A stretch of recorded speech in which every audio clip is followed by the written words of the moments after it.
रामचंद्र भगवान की जय। हे मुनीश्वर भरद्वाज, मैं वह सब तुमसे कहता हूँ, मन लगाकर सुनो। श्री रामचंद्र जी की कथा कलयुग के पापों को हरने वाली, कल्याण करने वाली और बड़ी सुंदर है। स्वयंभुव मनु और उनकी पत्नी शतरूपा, जिनसे मनुष्यों की यह अनुपम सृष्टि हुई, उन दोनों पति पत्नी के धर्म और आचरण बहुत अच्छे थे।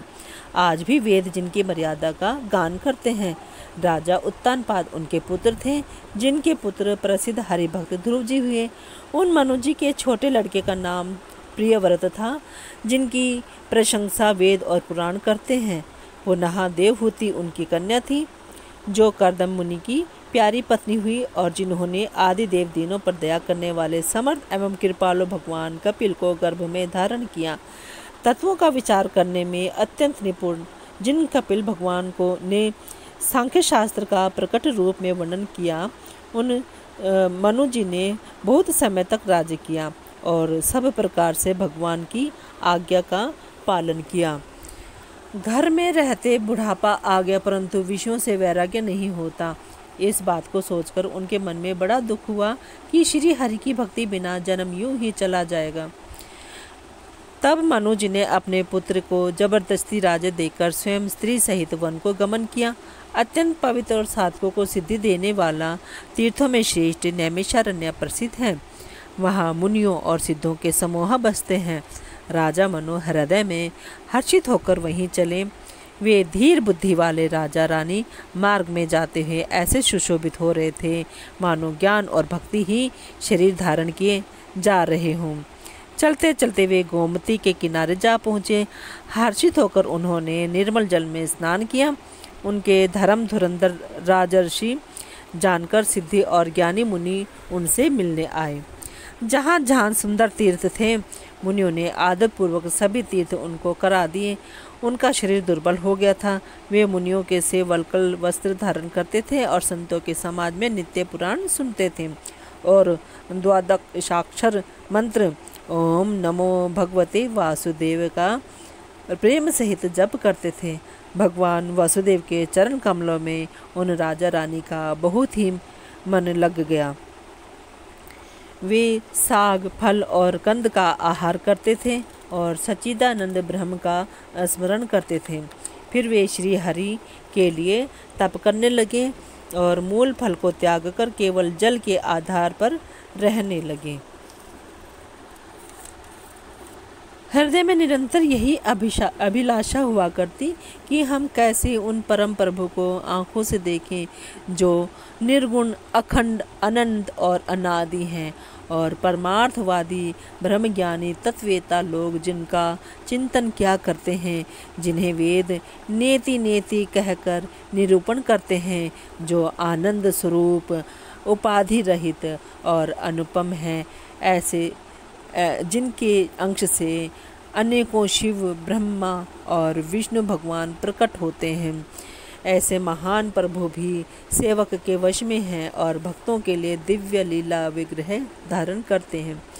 यदि वेदों में यह वचन सत्य है कहा है, तो हमारी अभिलाषा भी अवश्य पूरी होगी। इस प्रकार जल का आहार करते 6000 वर्ष बीत गए। फिर 7000 वर्ष वे वायु के आधार पर रहे। 10,000 वर्ष तक उन्होंने वायु का आधार भी छोड़ दिया। दोनों एक पैर से खड़े रहे। उनका अपार तप देखकर ब्रह्मा, विष्णु और शिव जी कई बार मनु जी के पास आए। उन्होंने इन्हें अनेक प्रकार से ललचाया और कहा कि कुछ वर मांगो, पर ये परम धैर्यवान राजा रानी अपने तप से किसी के डिगाई नहीं डिगे। यद्यपि उनका शरीर हड्डियों का ढांचा मात्र रह गया था, फिर भी उनके मन में जरा भी पीड़ा नहीं थी।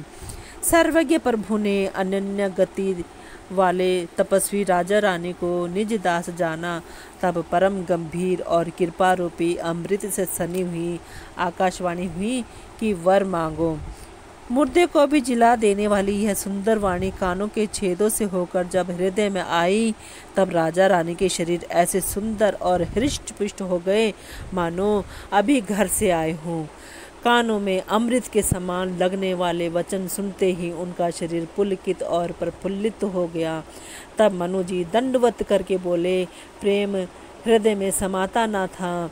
हे प्रभु सुनिए, आप सेवकों के लिए कल्प वृक्ष और कामधेनु हैं। आपके चरण रज की ब्रह्मा विष्णु और शिवजी भी वंदना करते हैं। आप सेवा करने में सुलभ हैं और सब सुखों को के देने वाले हैं। आप शरणागत के रक्षक और जड़ चेतन के स्वामी हैं।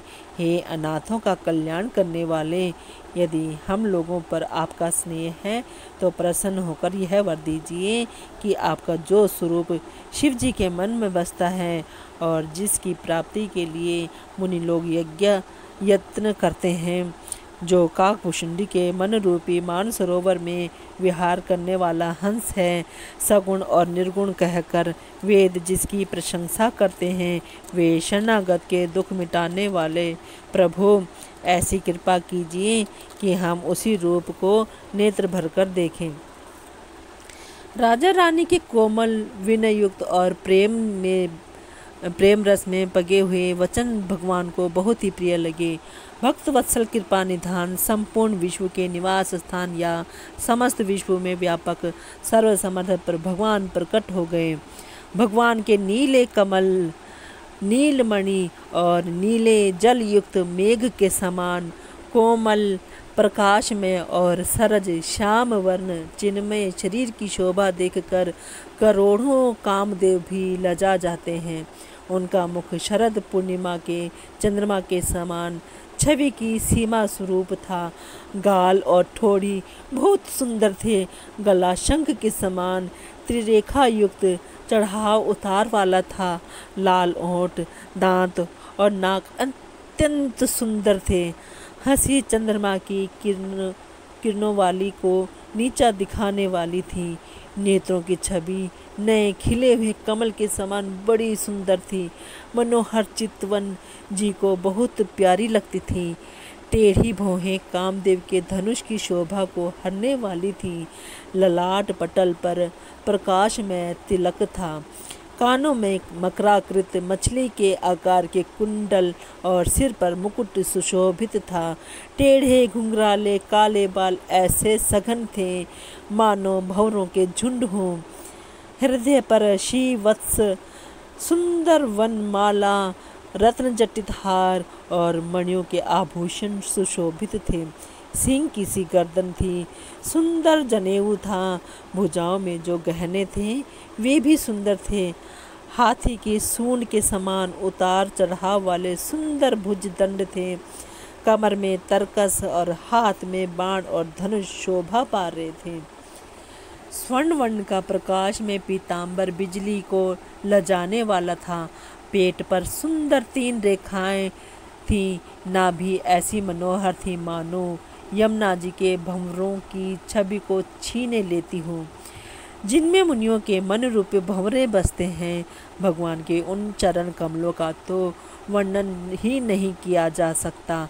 भगवान के बाएं भाग में सदा अनुकूल रहने वाली शोभा की राशि जगत की मूल कारण रूपा आदि शक्ति श्री जानकी जी सुशोभित हैं, जिनके अंश से गुणों की खान अगणित लक्ष्मी, पार्वती और ब्रह्माणी त्रिदेवों की शक्तियाँ उत्पन्न होती हैं तथा जिनकी भौं के इशारे से ही जगत की रचना हो जाती है, वही भगवान की स्वरूपा शक्ति श्री सीता जी श्री रामचंद्र जी की बाईं ओर स्थित हैं। शोभा के समुद्र श्री हरि के रूप को देखकर मनु शतरूपा नेत्रों के पट रोके हुए एकटक स्तब्ध रह गए। उस अनुपम रूप को वे आदर सहित देख रहे थे और देखते देखते अघाते ही न थे। आनंद के अधिक वश में हो जाने का कारण उन्हें अपने देह की सुधि भूल गई। वे हाथों से भगवान के चरण पकड़कर दंड की तरह सीधे भूमि पर गिर पड़े। कृपा की राशि प्रभु ने अपने कर कमलों से उनके मस्तकों का स्पर्श किया और उन्हें तुरंत ही उठा लिया। फिर कृपा निधान भगवान बोले, मुझे अत्यंत प्रसन्न जानकर और बड़ा भारी दानी मानकर जो मन को भाए वही वर मांग लो। प्रभु के वचन सुनकर दोनों हाथ जोड़कर और धीरज धरकर राजा ने कोमल वाणी कही, हे नाथ, आपके चरण कमलों को देखकर अब हमारी सारी मनोकामनाएं पूरी हो गई। फिर भी मन में एक बड़ी लालसा है, उसका पूरा होना सहज भी है और अत्यंत कठिन भी, इसी से उसे कहते नहीं बनता। हे स्वामी, आपके लिए तो उसका पूरा करना बहुत सहज है, पर मुझे अपनी कृपणता के कारण वह अत्यंत कठिन मालूम होता है। जैसे कोई दरिद्र कल्प वृक्ष को पाकर भी अधिक द्रव्य मांगने में संकोच करता है, क्योंकि वह उसके प्रभाव को नहीं जानता, वैसे ही मेरे हृदय में संशय हो रहा है। हे स्वामी, आप अंतर्यामी हैं, इसलिए उसे जानते ही हैं। मेरा वह मनोरथ पूरा कीजिए। भगवान ने कहा, हे राजन, संकोच छोड़कर मुझसे मांगो। तुम्हें ना दे सकूं ऐसा मेरे पास कुछ भी नहीं है। राजा ने कहा, हे दानियों के शिरोमणि, हे कृपा निधान, हे नाथ, मैं अपने मन का सच्चा भाव कहता हूँ कि मैं आपके समान पुत्र चाहता हूँ। प्रभु से भला क्या छिपाना। राजा की प्रीति देखकर और उनके अमूल्य वचन सुनकर करुणा निधान भगवान बोले, ऐसा ही हो। हे राजन, मैं अपने समान दूसरा कहाँ जाकर खोजूं, अतः स्वयं ही आकर तुम्हारा पुत्र बनूंगा। शत्रुपा को हाथ जोड़े देखकर भगवान ने कहा, हे देवी, तुम्हारी जो इच्छा हो सो वर मांग लो। शत्रुपा ने कहा, हे नाथ, चतुर राजा ने जो वर मांगा, हे कृपालु, वह मुझे बहुत ही प्रिय लगा, परंतु हे प्रभु, बहुत ढिठाई हो रही है। यद्यपि हे भक्तों का हित करने वाले, वह ढिठाई भी आपको अच्छी ही लगती हैं। आप ब्रह्मा आदि के भी पिता उत्पन्न करने वाले, जगत के स्वामी और सबके हृदय के भीतर की जानने वाले ब्रह्म हैं। ऐसा समझने पर मन में संदेह होता है, फिर भी प्रभु ने जो कहा वही प्रमाण है, सत्य है। मैं तो यही मांगती हूँ कि हे नाथ, आपके जो निज जन हैं, वे जो अलौकिक अखंड सुख पाते हैं और जिस परम गति को प्राप्त होते हैं, हे प्रभु, वही सुख, वही गति, वही भक्ति, वही अपने चरणों में प्रेम, वही ज्ञान और वही रहन सहन कृपा करके हमें दीजिए। रानी की कोमल, गूढ़ और मनोहर श्रेष्ठ वाक्य रचना सुनकर कृपा के समुद्र भगवान कोमल वचन बोले, तुम्हारे मन में जो कुछ इच्छा है वह सब मैंने तुमको दिया, इसमें कोई संदेह न समझना। हे माता, मेरी कृपा से तुम्हारा अलौकिक ज्ञान कभी नष्ट न होगा। तब मनु ने भगवान के चरणों की वंदना करके फिर कहा, हे प्रभु, मेरी एक विनती और है। आपके चरणों में मेरी वैसी ही प्रीति हो जैसी पुत्र के लिए पिता की होती है, चाहे मुझे कोई बड़ा भारी मूर्ख ही क्यों ना कहे। जैसे मणि के बिना सांप और जल के बिना मछली नहीं रह सकती, वैसे ही मेरा जीवन आपके अधीन रहे, आपके बिना ना रह सके। ऐसा वर मांगकर राजा भगवान के चरण पकड़े रह गए। तब दया के निधान भगवान ने कहा, ऐसा ही हो। अब तुम मेरी आज्ञा मानकर देवराज इंद्र की राजधानी अमरावती में जाकर वास करो। हे तात, वहाँ स्वर्ग के बहुत से भोग भोग कर कुछ काल बीत जाने पर तुम अवध के राजा होगे, तब मैं तुम्हारा पुत्र होऊंगा। इच्छा निर्मित मनुष्य रूप सज कर मैं तुम्हारे घर प्रकट होऊंगा। हे तात, मैं अपने अंशों सहित देह धारण करके भक्तों को सुख देने वाले चरित्र करूँगा। जिन चरित्रों को बड़े भाग्यशाली मनुष्य आदर सहित सुनकर ममता और मद त्याग कर भवसागर से तर जाएंगे। आदि शक्ति यह मेरी स्वरूप भूता माया भी जिसने जगत को उत्पन्न किया है अवतार लेगी। इस प्रकार मैं तुम्हारी अभिलाषा पूरी करूँगा। मेरा प्रण सत्य है, सत्य है, सत्य है। कृपा निधान भगवान बार बार ऐसा कहकर अंतर्ध्यान हो गए। वे स्त्री पुरुष राजा रानी भक्तों पर कृपा करने वाले भगवान को हृदय में धारण करके कुछ काल तक उस आश्रम में रहे। फिर उन्होंने समय पाकर सहज ही बिना किसी कष्ट के शरीर छोड़कर अमरावती इंद्र की पुरी में जाकर वास किया। याज्ञवल्क्य जी कहते हैं, हे भरद्वाज, इस अत्यंत पवित्र इतिहास को शिवजी ने पार्वती से कहा था। अब श्री राम के अवतार लेने का दूसरा कारण सुनो। बोलिए सियावर रामचंद्र भगवान की जय।